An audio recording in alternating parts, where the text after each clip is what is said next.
Yo, what's going on, guys? Um, recently I've been seeing a lot of activity on the subreddit for Lords of the Fallen, and it mostly what I'm talking about is people asking if the game is worthwhile. I guess it's on sale somewhere on Steam or maybe the PlayStation Store or Xbox. I don't know, but I've actually seen quite a few people posting about that, and of course I always try to chime in and you know, give my 2 cents about what I like about the game. I played the game on release, and it was definitely in a much rougher state back then, with a lot of performance issues. I wasn't crashing a lot for me, but it definitely was dropping a lot of frame rates for me. Something sometimes it would be something okay, 50, 40, but then it would drop into the 30s and 20s like often. So for a while it was pretty rough, and I think the devs just really needed more time to finish the game. So it definitely felt rushed when it came out about a year ago, but now the game is in the best shape that it's been since release. Performance is silky smooth, and at least for me it's been pretty much 99% of the time 60 frames per second, rock solid. Back then I always remember, especially co-op, it would be really bad with the rubber banding. Frame drops would be pretty heavily visible. It would be single digits sometimes when in co-op, but these days it's completely different experience, and the devs have patched a lot of good things, a lot of good content, new quest lines, new armor, new weapons, new enemies, bosses, and what have you. So it's good, and I like to put in a good word when people ask me or ask anybody on Reddit. And speaking of which, the whole thing with the game, after all these patches with the boss rush and Iron Man or permadeath or whatever, all the things, the modifiers that they added, it's actually a significantly improved game from what it was in the beginning. It's a lot more accessible, but also a lot more customizable, I think. And yeah, so that kind of made me jump back in and play the game again. So I played through again the game, and I my first playthrough was a strength build, and then now I wanted to do something different, so I wanted to do an archer build. So I went with an agility build, and I'm gonna break down what I came up with. Did a lot of testing, and the run was a lot of fun. Once I kind of got a few things, the basic items that I needed, it was pretty cool. I had a lot of fun, but then it's just because I just love the game. I love going through the levels. I've always maintained that the map and just the world design is really compelling to me. I think the boss fights are definitely the weakest part of the game for me, for my taste, but they're still enjoyable. And I wanted to, try something different. So I came up with this build. One thing that I wanted to mention was that during this playthrough, I only gave Gerlinda one rune tablet, so I could only slot one rune onto my weapons. And it wasn't until I finished that I actually remembered that I hadn't given her the other two. So I went back and did that. And then because of that, I ended up kind of evolving the build a little bit more and improving it, fine-tuning it a little bit more.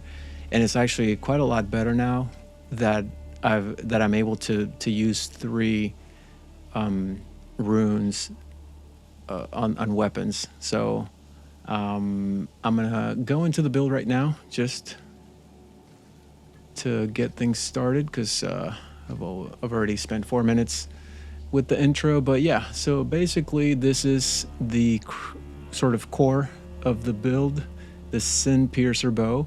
Now this bow you can find, it's a pretty common drop from the Sin Piercer enemies. I actually had like 4 or 5 drops during my playthrough, and we'll talk about that first. So this one is the one that has the best agility scaling, has an A. The second best would be the Kinranger Hunter Bow, has B+, and then if you compare, it's not too far behind with the damage.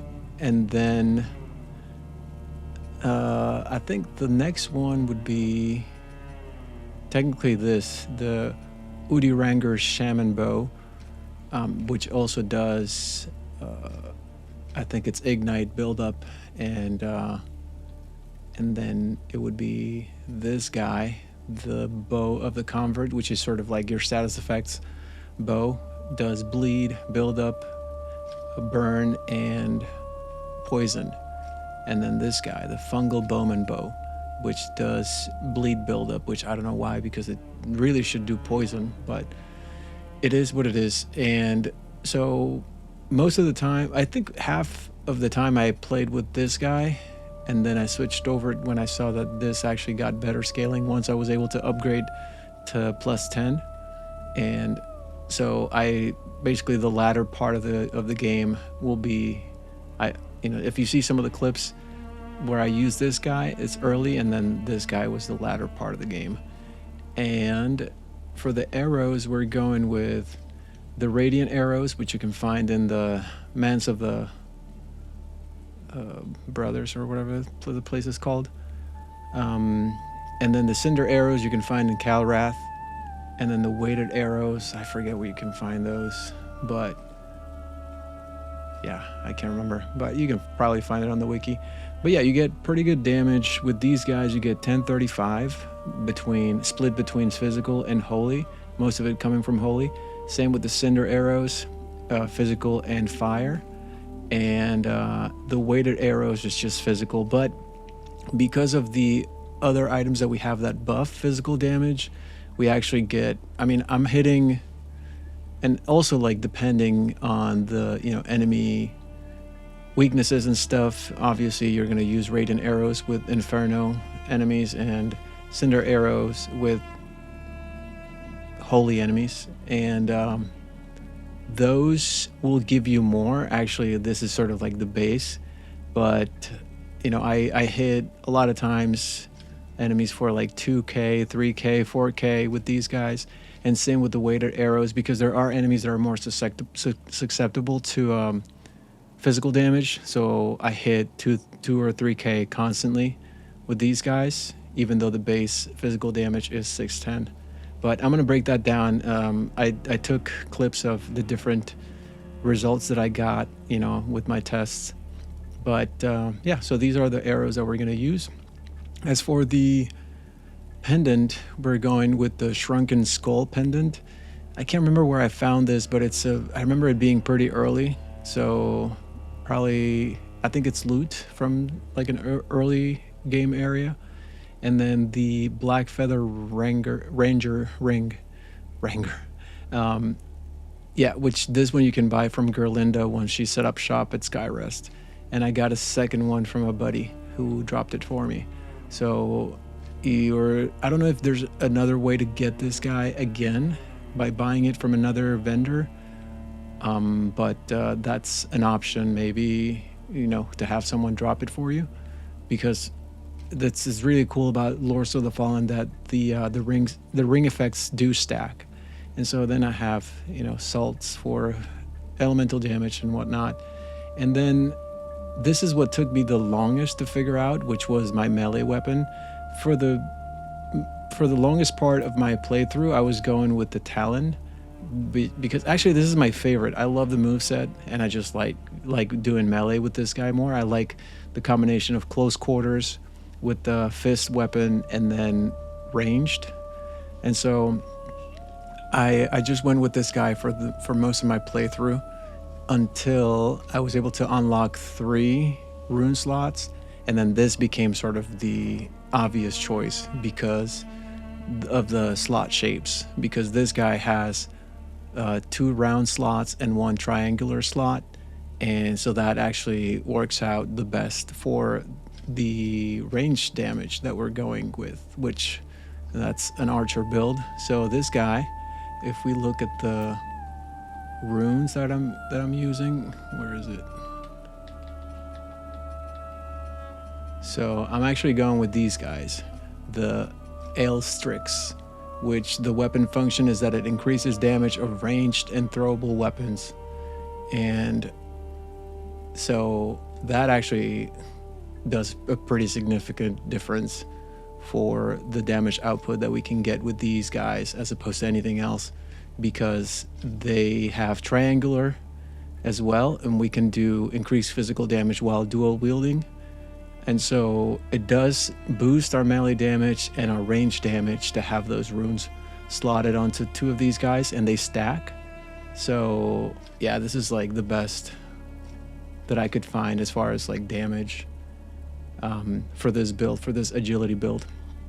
And I do have a variety of weapons that I was playing with. There's a lot of iterations, and this was the final sort of selection of weapons that I went with. You know, if I wanted to switch things up a little bit, and I do have some favorites. So this is my number one pick, and you can actually combine the talent and then just have this on you, and not, you don't have to fight with it.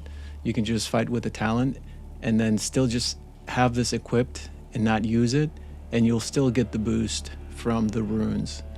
So this is obviously, it's not going to do as much damage as these two together, but it still has one round slot, which I do have that rune that increases ranged damage for the melee weapon. So that's pretty good. I also really like the Final Whisper because it does poison buildup, and it's the only S agility,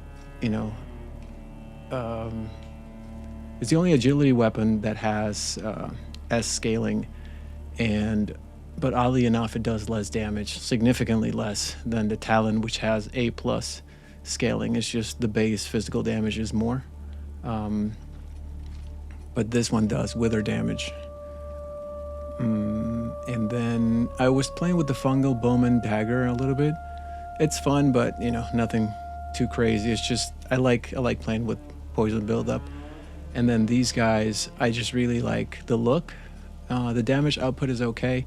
These guys I thought I was going to like more, but actually it's my least favorite weapon that I was testing for the agility build.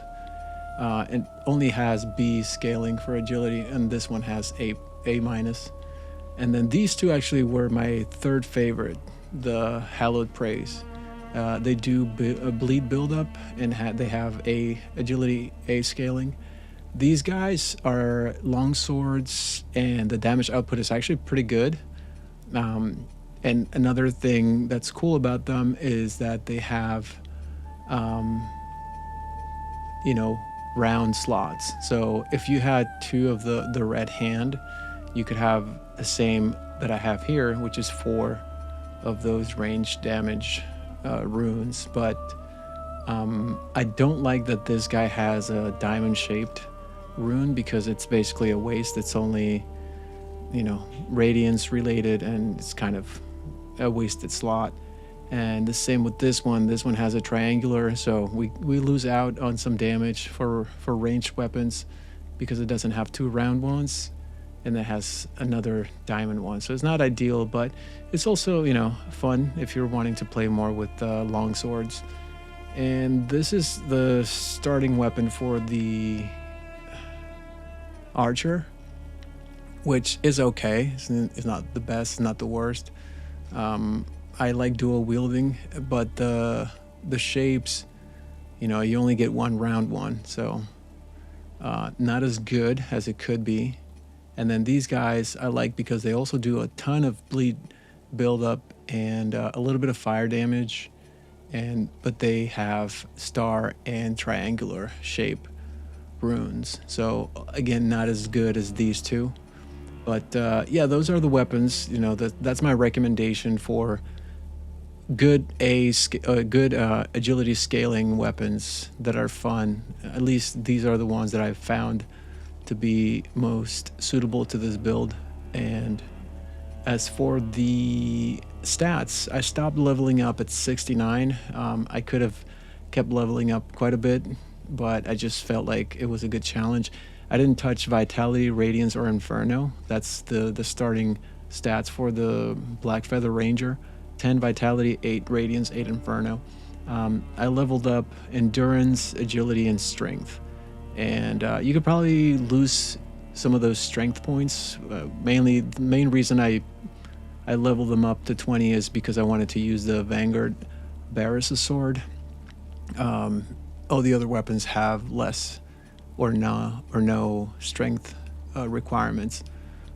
So you could put those points into Vitality if you wanted to. Obviously, you don't have to stop leveling up at 69, but it was a good challenge for me, you know, because it kept me pretty close to one-shot range most of the time, especially late game.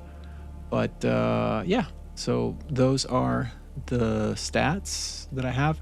And the last thing that I'll mention is the eyes that I was using.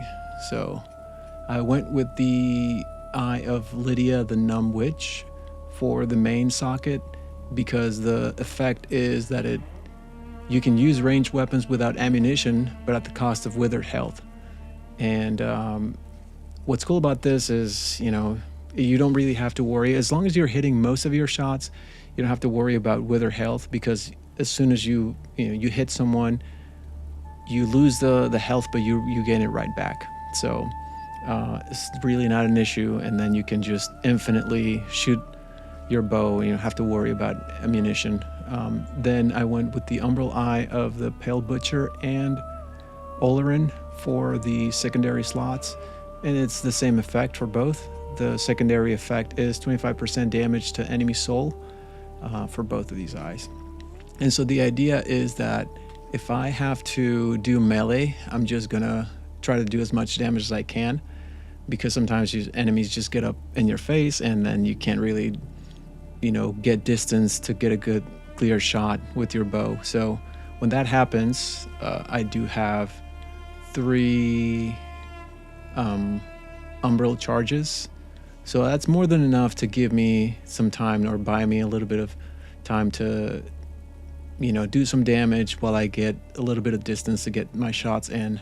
And so the idea is that I just soul flay and then do like a burst of melee damage and then try to get some distance and then finish him off with the bow, or do more damage with the bow, because that's my main damage output. But yeah, so that's the build breakdown. I'm gonna go ahead and move forward to the showcase of the build and the weapons, and yeah, let's take a look.